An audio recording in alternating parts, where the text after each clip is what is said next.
When you're sleep deprived, just about every single area of your life gets worse. They use it as torture. They use it to screen people to go into like, you know, esoteric parts of the military, like really niche parts of the military. It's really hard to get into. One of the main things they'll do to test people is sleep deprive them and see how they act, because you've got this, it decreases your cognitive performance.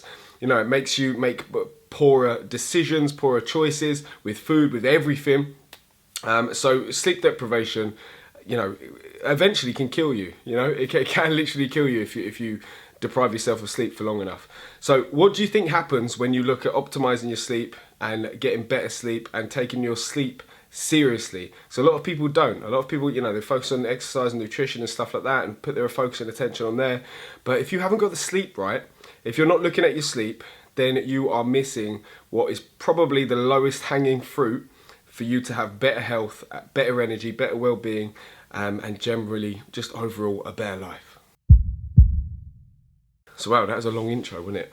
Right, I'm going to go through a couple of little tips, just some simple little things that I've learned over the years that I know when I'm kind of like hitting this stuff more frequently and I'm more in alignment with this stuff, all of the above, all of the stuff that I said before tends to be true. Like I feel better, I train better, I eat better, you know, everything. So a couple of simple things. Now, often people tell me that they struggle with like keep waking up in the night, and I've struggled with the same sort of thing. One of the simplest, a lot of this stuff is simple, yeah? So a lot of this stuff is not me teaching you, it's just reminding you to like, oh yeah, maybe I should look at doing that because I know I feel better if I do it, you know? That's what most of this stuff is gonna be, okay?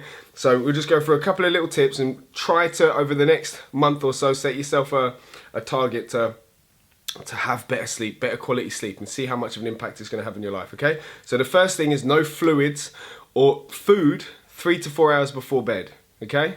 So most people are like, well, I can't do that, I'm going to starve and die of dehydration. You won't, you'll be fine, okay? You'll be absolutely fine. Just make sure you hydrate yourself well in the early hours of the morning. The thing is, water, it takes about 3 hours to go through your system and get into your bladder, 3 to 4 hours. So if you're drinking close to bedtime, then that might be why you keep waking up in the middle of the night and needing a pee. Okay? Very, you know, it's obvious when you think about it. And also eating a large meal too close to bedtime, obviously your body's going to have to deal with the digestion before going through the actual sleep cycles. Okay? So this is more about improving the quality of your sleep, not necessarily sleeping longer. When people think about improving sleep, they tend to think about just sleeping for more hours, yeah? This is about improving the quality. Okay, so you go through different sleep cycles. You've got REM sleep, you've got light sleep, you've got deep sleep, different sleep cycles. Sleep's still not even fully understood by science, why we sleep, and that's a whole other subject anyway. But what your brain does when you sleep, it gets all the memories from the day and it stores it in your long-term memory. Okay, so if you're not getting good quality sleep, then what can happen is your short-term memory becomes crappy the next day because your cognitive function is lower than usual and your long-term memory starts suffering. So this is especially important for kids as well. Okay, so if you do it, implement it with your family, you know, do it all together, and you're all going to have better health because of it. So that's the first thing. Try to eat no food, no drinks, 3 to 4 hours before bed. Okay. Then the second thing, now this is kind of an obvious thing, but not so much. There's with caffeine, okay? So everyone knows like caffeine, obviously I shouldn't have that too close to bedtime. I should cut that out in the morning. But what a lot of people don't realize is, so caffeine has a half-life of about 6 hours. Okay, so that means if you have 200 milligrams, in 6 hours from now, you're gonna have 100 milligrams still in your body, okay? And then 6 hours from then, you'll have 50 milligrams. 6 hours from then, you'll have 25. Makes sense? So the longer you've got it in your system, the slower the secretion happens, basically. So that's why it's measured in half-lives.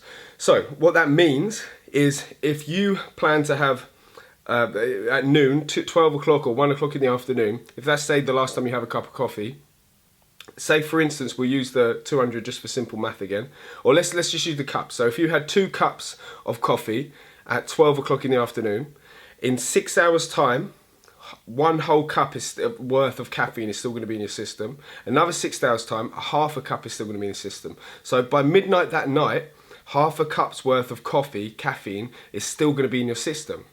And think about it, you wouldn't wake up in the middle of the night at 12 o'clock, midnight, or if you maybe go to bed super late, you wouldn't have a half a cup of coffee at that time, would you? No. So we really want to think about eliminating that coffee completely for a short period of time to really realize how much of an impact it's having on your sleep, or at least pushing the coffee back like as early as possible in the morning and then just having 1 cup. Okay? So I know coffee's a thing for everyone. Oh, they can't give up coffee. I notice a massive impact when I cycle that stuff in and out. Whenever I'm drinking coffee every day for a long period of time, I do notice the effect of it, like generally on my health and my well-being. It does kind of like correlate with me kind of getting a bit more run down and having lower quality sleep. So try it out, experiment with it, see how you get on. I'd recommend cutting it out for at least 4 weeks before thinking about introducing it back in. So the next thing I'm going to suggest you do is to have a regular bedtime to aim for, okay? Now, life happens and you're not going to hit it every single day. Obviously not. And you're going to go through weeks where you come off completely off track from it, and some weeks, don't worry about it. It's the same as like when I did the video before saying like all or nothing. You don't have to be all or nothing with it.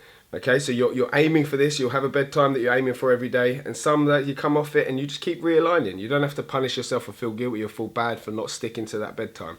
But it's something to aim for, and overall you're going to get better quality sleep, so overall you're going to be happier and more fulfilled and healthier, blah blah blah. Okay, so a consistent bedtime, whatever's going to be a realistic time for you, it doesn't really matter.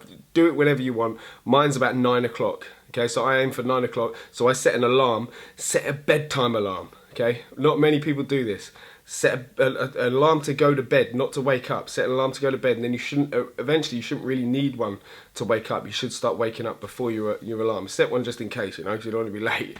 But do you get what I mean? So you set an alarm an hour before you're planning to go to bed. If you tell yourself like you put the kids to bed at a certain time and you need some time to sit and chill and watch TV and drink some wine or whatever, then tell yourself like what you really need is rejuvenation and revitalization, and you need to feel better, yeah, and you want to be refreshed. The best thing you can do for that is get some quality sleep, so get your ass to bed early, get up early in the morning if you want some me time, get up before the kids get up and sit there and have a cup of tea and chill, go for what, do whatever. Does that make sense? Okay, and if you do end up sleeping in, it's because you bloody needed the sleep. Okay, so don't sit there just watching TV late at night, get your ass to bed. Which brings me on to the next thing, which is obviously alcohol. Yeah, now no one wants to hear this either, the coffee and the alcohol thing. Now, alcohol obviously just completely ruins your sleep. In fact, most of a hangover is not necessarily to do with the actual alcohol, it's a lack of sleep that your body has to go through because you get such crappy sleep when you're consuming alcohol. So I'd recommend, if you are drinking alcohol, have it earlier in the day, but that doesn't mean you binge drink all day long.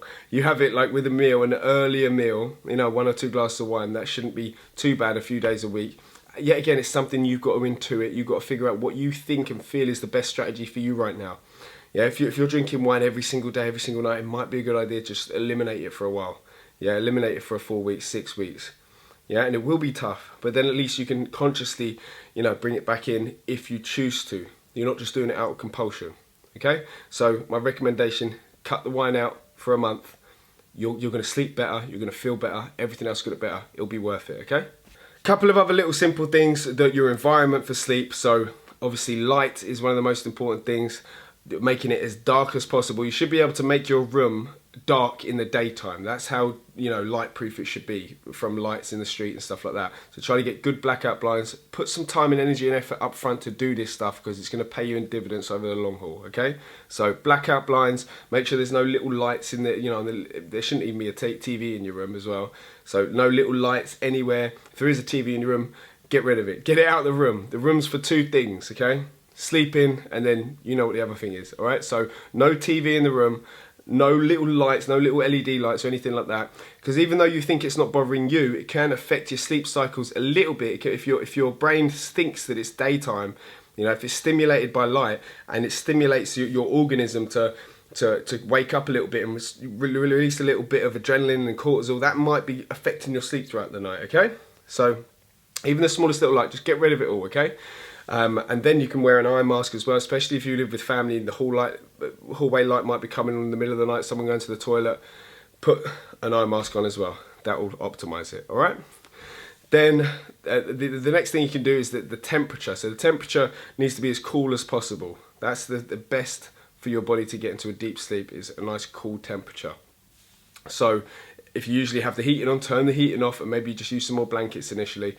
And another thing you can do as well is have a really hot shower or bath close to your bedtime, because then what that does is as you get out the shower or the bath, your body's hot, so you release loads of heat out your body, you're radiating heat, so which actually drops your core temperature, which then helps you to sleep.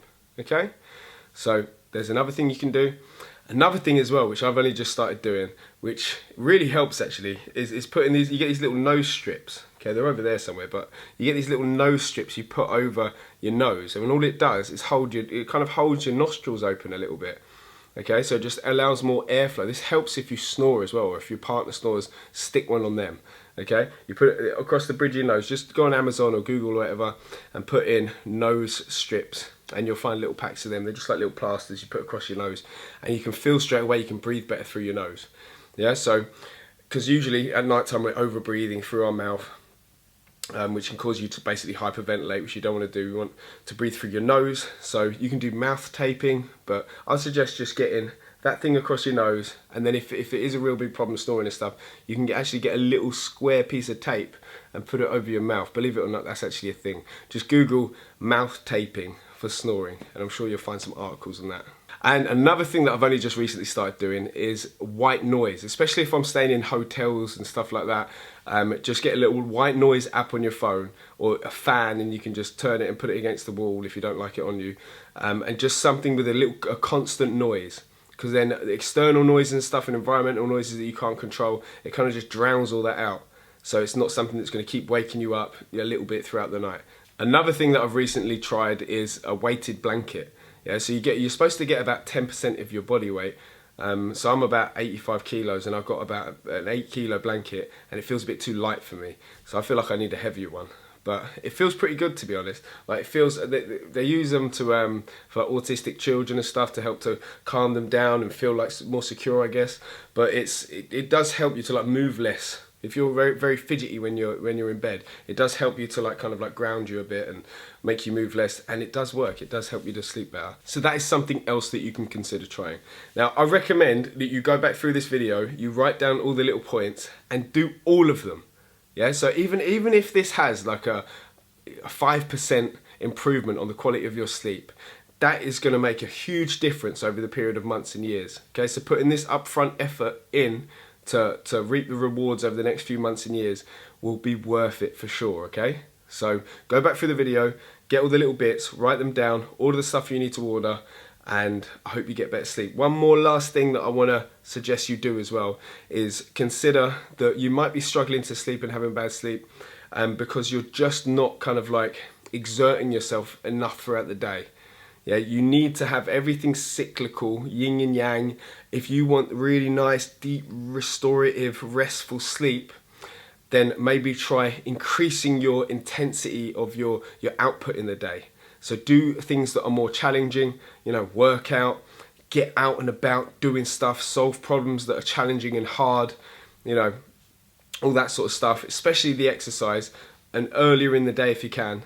That's another point. Try not to exercise too close to bedtime. You want to leave it at least 2 hours before you plan to go to bed. Don't do any exercise right close to bed, because that increases your core temperature. Remember, we want to lower your core temperature before bed. Okay? So I hope all of this helps. I hope you actually implement it. If you do, then please drop me a comment and let me know. All the engagement with this video really helps for more people to see it. I know I keep saying it, and I really appreciate everyone that does. So thanks again for watching. Share this with a friend if you got value from it, and if you think they will too, and I will see you in the next video.